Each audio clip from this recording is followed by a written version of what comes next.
Today, we're diving into the real story of chess. And it's a story that's probably not what you think. So, you know the game.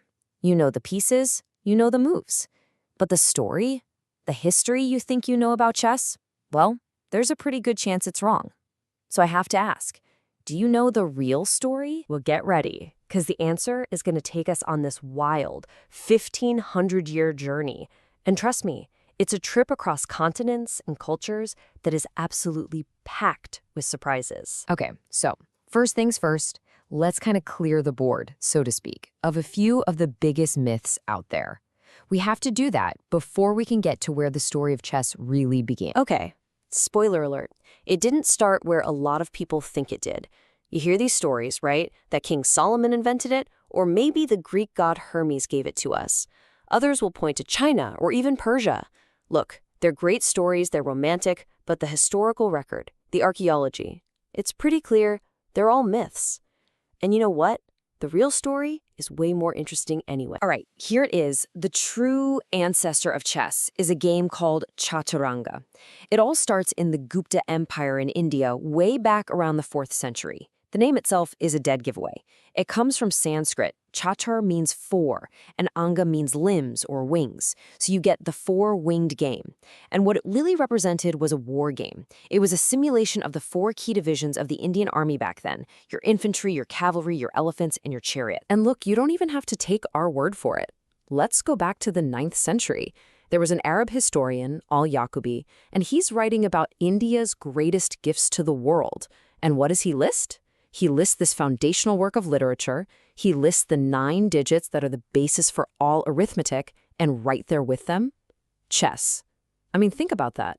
That's how critically important this game was seen even way back then. So from its birthplace in India, this incredible game starts on an epic journey.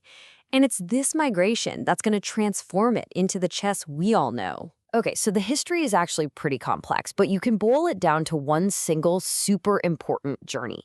It starts in India as Chaturanga. Then it moves to Persia, where it gets adopted and renamed Shatranj. From there, it spreads across the Arab world, and this is key. It gets refined like crazy during the Islamic Golden Age. And then finally, it makes its way to Europe, where it evolves into the modern chess we play. That's the path. That's the hero's journey we're tracking. But hang on, here's a quick, totally fascinating little detour. While our game was heading west, other versions were spreading east across Asia. And get this, its Chinese cousin, Xiangqi, which also comes from Chaturanga, is the most played board game in the world today. No joke. So chess has this enormous, diverse family tree. Okay, so now we're getting to what is, without a doubt, the most important, most transformative period in the entire history of chess.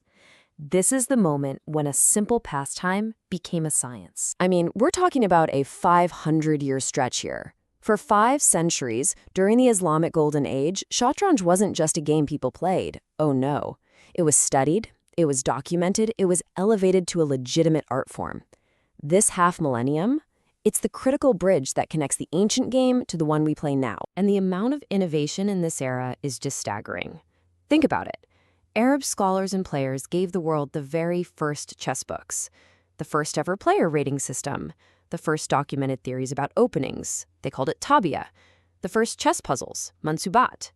They were even the first to sit down and analyze the value of each piece. They didn't just play the game.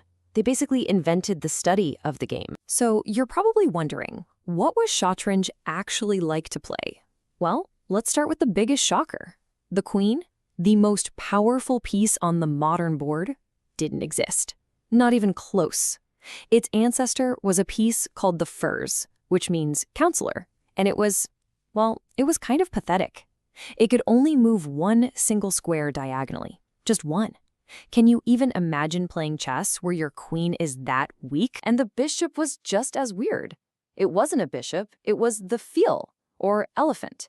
And it didn't slide along diagonals like our bishop does. No, it had this very specific, very strange move. It would leap exactly 2 squares diagonally, and it could jump right over other pieces. This just completely changes the whole geometry of the game, doesn't it? And you have to see this. This is incredible.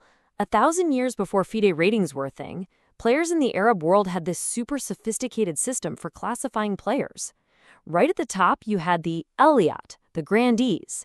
These were the best of the best, the ones playing in the caliph's court. They were basically the first grandmasters. And below them, you had different classes of players, all ranked by the odds, like a peace advantage. They would need to even have a chance against a grandee. It's the direct ancestor of our modern GM, IM, and FM title system. Just amazing. All right, so let's get to the final leg of this incredible journey. How did this highly refined scientific game of shatranj make its way into Europe and finally become the chess that we all know and love today? So this timeline really lays out that final transformation. Around 651 AD, shatranj is everywhere in the Arab world. Then, around the year 1000, it finally enters Europe, mostly through what was then Islamic Spain. And for centuries, Europeans are playing shatranj. But then, around 1475, everything changes, a revolution. European players supercharge the game. They turn the weak little furs into the almighty queen, and the leaping fiel into the modern sliding bishop. This made the game so much faster, way more dynamic. And even then, it took about another 400 years for all the rules to get standardized for modern tournament play. And I've got one last mind-bending rule change for you. You know what a stalemate is today, right? When your opponent has no legal moves but isn't in check? It's a draw. Kind of frustrating. Well, in shatranj, a stalemate wasn't a draw. It was a win. Yeah, the person who delivered the stalemate won the game. The whole goal was to completely immobilize your opponent, so a stalemate was actually seen as one of the most elegant ways you could possibly win. You see, this constant change, this evolution, it's just baked into the DNA of chess. I mean, even in our modern era, you have legends like Bobby Fischer who felt the game needed another shakeup. He created Fischer Random Chess because he thought opening theory had gotten too predictable, too stale. And that famous quote of his, "I want to keep chess alive," man, that just perfectly captures the spirit of every single generation that has touched and refined this game. So when you step back and look at it, from an ancient Indian war game to a medieval science to a global sport, chess has always been a mirror reflecting human culture and our intellect. It has never, ever stopped evolving. And that really just leaves us with one final question for you to think about. What's the next move? What's the next chapter in this incredible 1,500-year-old story?